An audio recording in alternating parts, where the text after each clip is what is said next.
विद्यार्थी मित्रांनो, आज आपण भूगोल विषयातील भारतातील राज्य त्याला राजकीय नकाशा आज आपण पाहणार आहोत. आपल्या सर्वांना माहित आहे की एकूण भारतामध्ये 28 राज्य आणि 8 केंद्रशासित प्रदेश आहेत.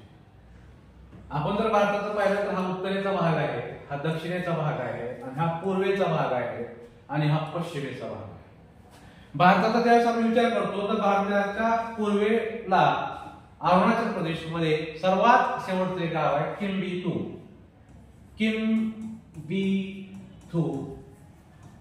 हे पूर्वेकडील सर्वात दूरचे गाव आहे. त्यानंतर गुजरात मध्ये अति पश्चिमेकडील गाव आहे गुहारमोटा. नाव काय आहे? गुहारमोटा. आपण जर भारताच्या उत्तर भारतामध्ये गेलो आणि लडाख मध्ये सर्वात शेवटचं गाव जर पाहिलं तर इंदिरा कौल आहे. इंदिरा कौल. आपण भारताच्या दक्षिण बाजूला गेलो तर भारताची दक्षिण भूमी हे विषुववृत्तापासून मुख्य भूमी 8 अंशावर आहे आणि भारताचं जे ठिकाण आहे या ठिकाण आहे इंदिरा पॉइंट म्हणतो ते 6 अंशावर आहे.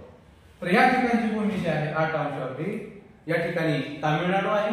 पण भारताचा अति दक्षिणेकडील टोक जर आपण पाहायचं असेल तर ते इंदिरा पॉइंट आहे. इंदिरा पॉइंट, त्याला आपण इंदिरा पॉइंट हे लक्षात घ्या. आपण ज्यावेळेस भारताचा विचार करतो, भारत हा खंडप्राय देश आहे, हा भारतीय उपखंडाचा भाग आहे.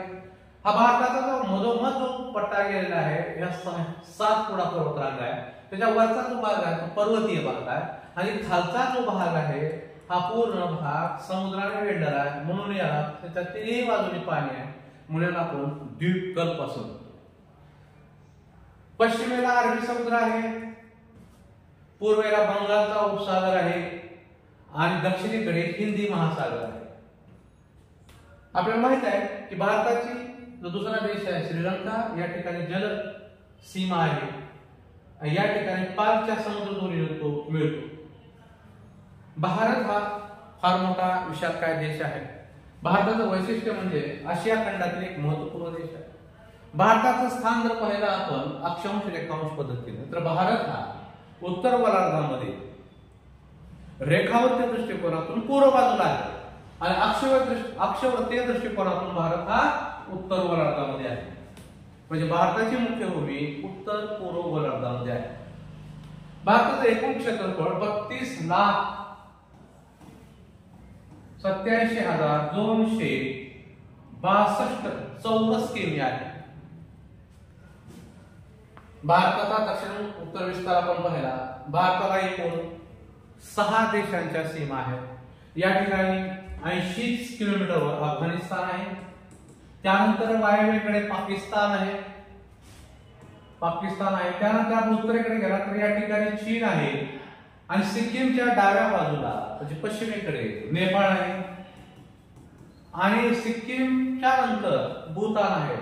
भूतान आणि नेपाळच्या मध्ये भारताचं पूर्वेकडे एक राज्य लागतं, त्याचं नाव आहे सिक्कीम. त्याची राजधानी आहे गंगटॉक. त्यानंतर आपण ज्यावेळेस मणिपूर मिझोरामकडे जातो त्यावेळेस आपल्याला म्यानमार नावाचं एक देश आहे. म्यानमार देश आहे. 1945 भारतापासून वेगळा झाला. म्हणजे आपण 6 देशांच्या मुख्य सीमा या भारताला आहे. तर महाराष्ट्राला 7 राज्याची सीमा आहे. हा घटक आपण समजून घेणं महत्वाचं आहे. भारत हा विविधतेने नटलेला आहे. भारताचं वैशिष्ट्य म्हणजे भारत हा 1947 ला स्वतंत्र झाला, परंतु भारताचा इतिहास पाहिला तर 5000 वर्षापूर्वीपासून आपल्याला मिळतो.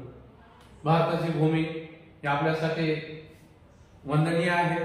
पण भौगोलिक दृष्टिकोनातून पाहिलं तर भारत हा मोसमी हवामानाच्या पट्ट्यामध्ये येणार आहे.